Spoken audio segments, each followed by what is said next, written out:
کرتے تھے، اس کو سامنے سے نکال دیتے تھے۔ صاحب یہ رسول ہیں، تب گئے ہیں اپنے باغیچہ میں، فصل کا موسم ہے، پورا کھجور سے جو ہے پورا باغ لگا ہوا، یعنی باہر کا موسم ہے، کھجور کا سیزن ہے، اور وہ بھی بہترین کھجور سب یعنی کہ باغ میں ہے، اور پکنے کا سیزن ہے، یعنی کہ باغ سے مال نکالنے کا سیزن ہے۔ مغرب کی نماز ادا کر رہے ہیں،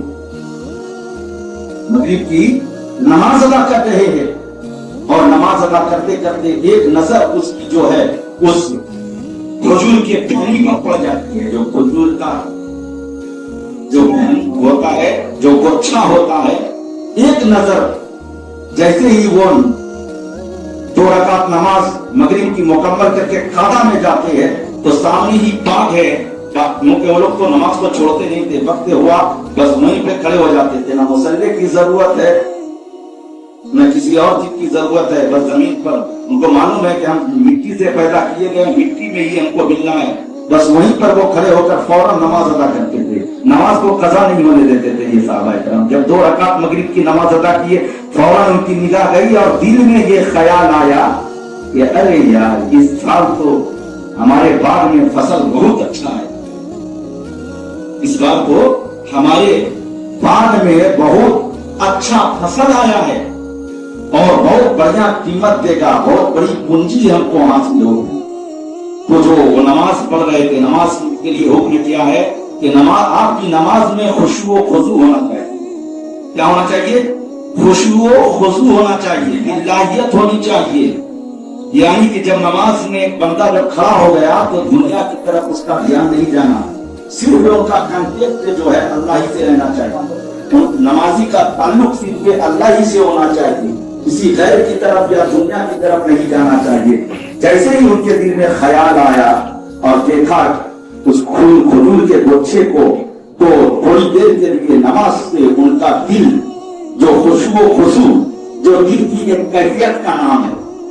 وہ کیفیت صرف اللہ ہی کی طرف کنٹیکٹ ہے اور اللہ ہی کی طرف وہ موڑ کر رکھتی ہے، اللہ ہی کی طرف اس رجحان کو مائل کر کے رکھتی ہے، دنیا سے وہ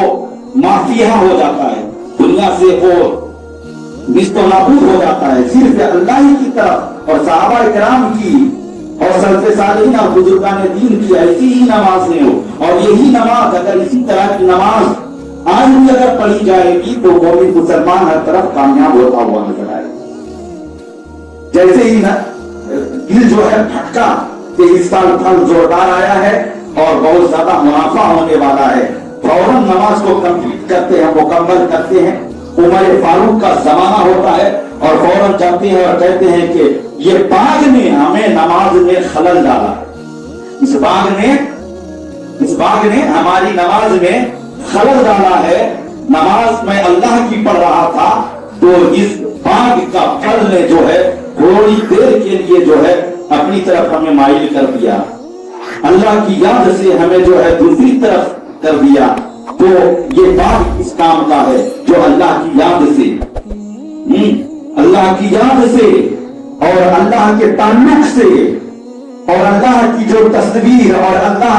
کا جو جلوہ میرے سامنے نظر آتا ہے، اس جلوہ میں رکاوٹ پیدا کر دے وہ مال، وہ پھل، وہ باغ کس کام کا ہے؟ اے عمر فاروق، میں اس باغ کو جو ہے قوم کے لیے، محلہ والوں کے لیے، غریبوں کے لیے، یتیموں کے لیے اس باغ کو میں ہبہ کرتا ہوں، میں صدقہ کر دیتا ہوں، اور اس کے بعد سے جو ہے اس باغ کا مالک میں نہیں ہوں، بیت المال ہوگا اور اس کی حفاظت آپ کے ذمہ ہوگا، اس لیے کہ اس باغ نے مجھے اللہ کی عبادت میں رکاوٹ۔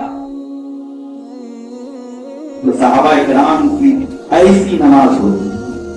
اس لیے اللہ فرماتا ہے، قرآن فرماتا ہے، یا جو الذین آمنوا استعینوا بالصبر والصلاۃ، اے ایمان والو نماز اور صبر سے مدد کرو،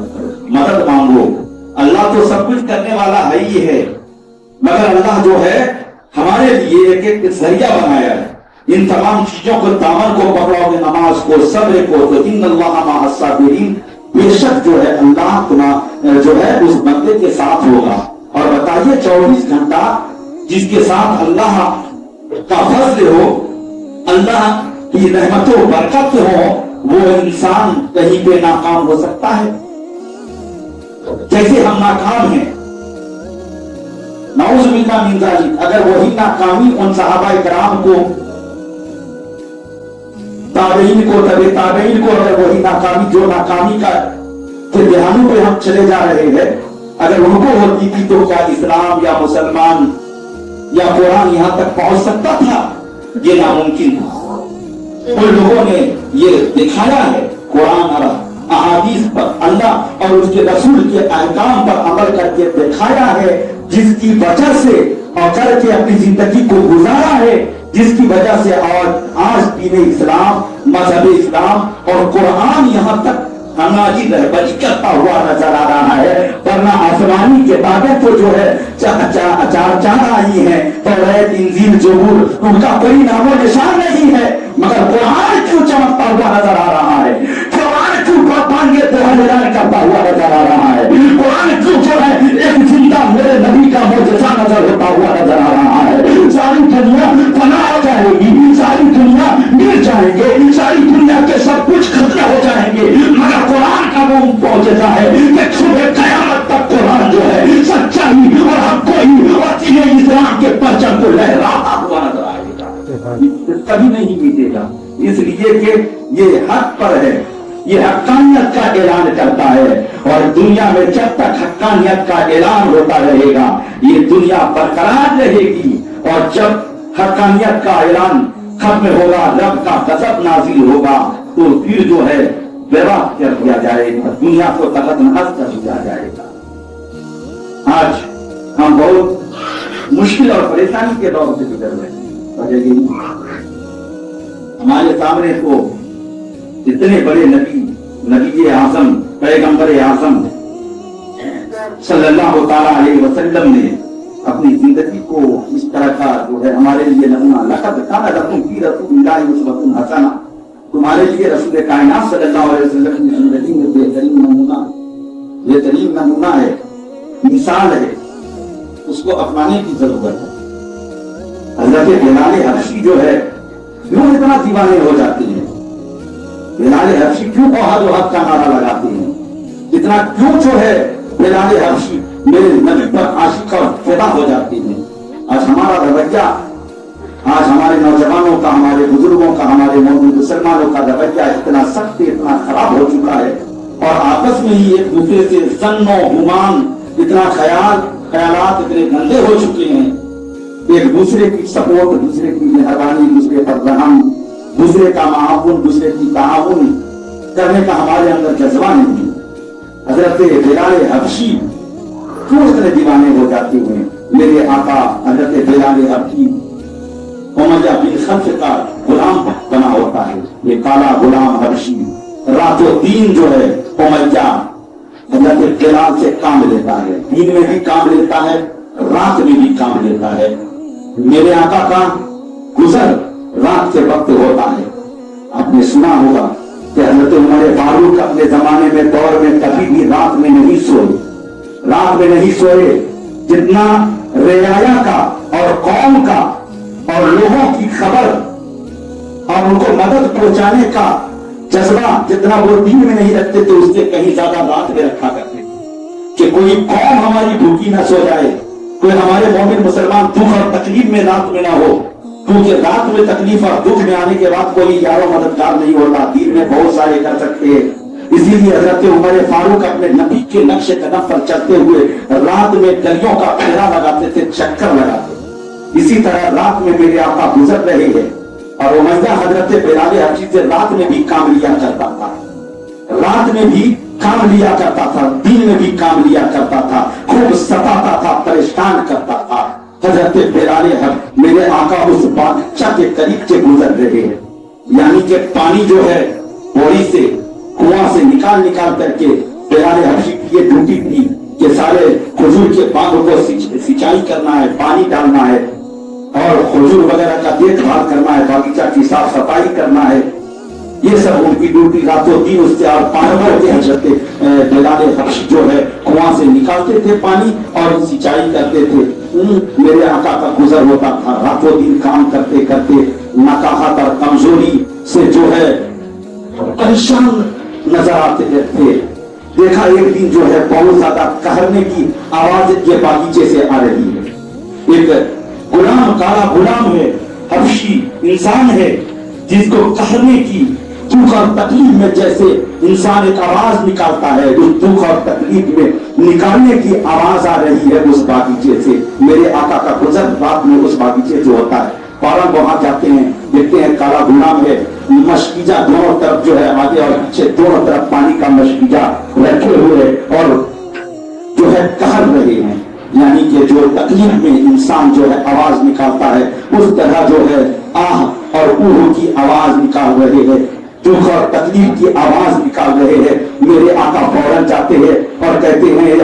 غلام کیوں کہہ رہا ہے؟ بول رہا 3 دن سے میں بیمار ہوں. آج 3 دن سے بیمار ہوں بخار چڑھا ہوا ہے اترنے کا نام نہیں لے رہا ہے اور یہ امیہ مجھ سے جو ہے اس بخار کے عالم میں بھی اس پریشانی میں بھی اس تکلیف میں بھی اس بیماری میں بھی مجھ سے جو ہے کام لے رہا ہے. رات دن میں بھی کام لیتا ہے اور رات میں بھی کام لیتا ہے. میرے آقا فرماتے ہیں تم جاؤ یا سو جاؤ اور فوراً اس کا مشکیجہ لیتے ہیں کاندھے پہ اٹھاتے ہیں اور امیہ کے بعد میرے آقا سینچائی کرنے لگتے ہیں. حضرت بلال حبشی سے فرماتے ہیں تم آرام کرو. آج پوری رات جو تم محنت کرتا تھا جتنا کام اس کو کام مقرر کر کے دے دیتا تھا امیہ کہ آج رات میں اتنے درخت میں تم کو پانی ڈالنا ہی ڈالنا ہے اتنے باغ میں پانی ڈالنا ہی ڈالنا نہیں ڈالا تو صبح تک سخت سے سخت ان پر کارروائی اور ان کو سزا دی جاتی تھی. آج اتنے درختوں میں پانی ڈالنا ہی ہے. میرے آقا حضرت بلال حبشی سے شروعاتی دور میں ملاقات جو پہلی بار ہوئی ہے میرے آقا اور بلال حبشی سے اس طرح کی ملاقات ہوئی ہے تو مشکیجہ میرے آقا کاندھے پہ اٹھاتے بلال حبشی کو آرام کرنے کے لیے صلاح دیتے ہیں جب تک تو بیماری سے اچھا نہیں ہو جائے گا تب تک تیرا کام میں کرتا ہوں. دن میں بھی میں پانی ڈالوں گا اور رات میں میں جو ہے پانی ڈالوں گا اس باغ کی دیکھ بھال کروں گا. اس طرح جب تک حضرت بلال حبشی بیمار رہے میرے آقا جو ہے کنواں سے پانی نکال کر اس باغ کی سینچائی کرتے رہے. حضرت بلال حبشی کو یہ معلوم تھا کہ مکہ میں ایک محمد بن عبداللہ ہے بہت نیک انسان ہے بہت اچھے انسان ہے ہر ایک لوگوں کی مدد کرتے ہیں وہ بہت اچھے اللہ کے پیغمبر ہیں. جو اس کا کلمہ پڑھے گا وہ دنیا میں بھی کامیاب ہوگا آخرت میں بھی کامیاب ہو جائے گا. جب تیسرا دن ہو جاتا ہے اور حضرت بلال حبشی کو آرام مل جاتی ہے حضرت بلال حبشی کہتے ہیں اب بخار مجھ سے اتر چکا ہے اب جو ہے آپ کام آج سے نہیں کیجیے گا آج سے میں مشکیجہ سے پانی نکال کر باغ کی سینچائی کروں گا. اب آپ کو سینچائی کرنے کی ضرورت نہیں ہے. آقا صلی اللہ علیہ وسلم جو ہے اس باغ سے نکلنے لگتے ہیں. حضرت بلال حبشی جو ہے پوچھتے ہیں آپ کون ہیں آپ کا نام کیا ہے آپ کس جو ہے کون سے تعلق رکھتے ہیں کس خاندان سے تعلق رکھتے ہیں. حضرت بلال حبشی کو میرے آقا کے بارے میں سب معلوم پہلے ہو چکا تھا. فرماتے ہیں میں محمد ابن عبداللہ ہوں مکہ کا رہنے والا ہوں بنی ہاشم سے تعلق رکھتا ہوں. حضرت بلال حبشی جو ہے فوراً قدموں پر گر جاتے ہیں اور کلمہ پڑھتے ہیں کہ آج کے دن سے میں جو ہے آپ کا غلام بن کے رہوں گا آپ کا کلمہ پڑھ کے بڑھتا رہوں گا. کتنی بھی تکلیف آ جائے اگر جان کی بیماری آ جائے تو میں دین اسلام کو نہیں چھوڑوں گا اللہ اور اس کے رسول کو نہیں چھوڑوں گا اور کلمہ پڑھتا ہوا نظر آؤں گا. حضرت بلال حبشی اب اس باغ میں جو ہے کام کرتے ہیں اور کلمہ پڑھتے ہوئے نظر آتے ہیں. امیہ جب سنتا ہے تو بوکھلا جاتا ہے یہ غلام ہمارا ہے کلمہ محمد کا پڑھتا ہے غلام ہمارا ہے کلمہ محمد کا پڑھتا ہے. اسی دن سے حضرت بلال حبشی کو اور زیادہ تکلیف دینا شروع کر دیتا ہے. تو بلال حبشی کا واقعہ تو بہت بڑا ہے تو بات کافی ٹائم لگے گا. تو ہمارا دین ہمارا اسلام ہمارا مذہب ہمارا اس دن سے بلال حبشی بھی بعد میں جو ہے نماز پڑھنا شروع کر دی کیونکہ انہوں نے دیکھا کہ یہ نبی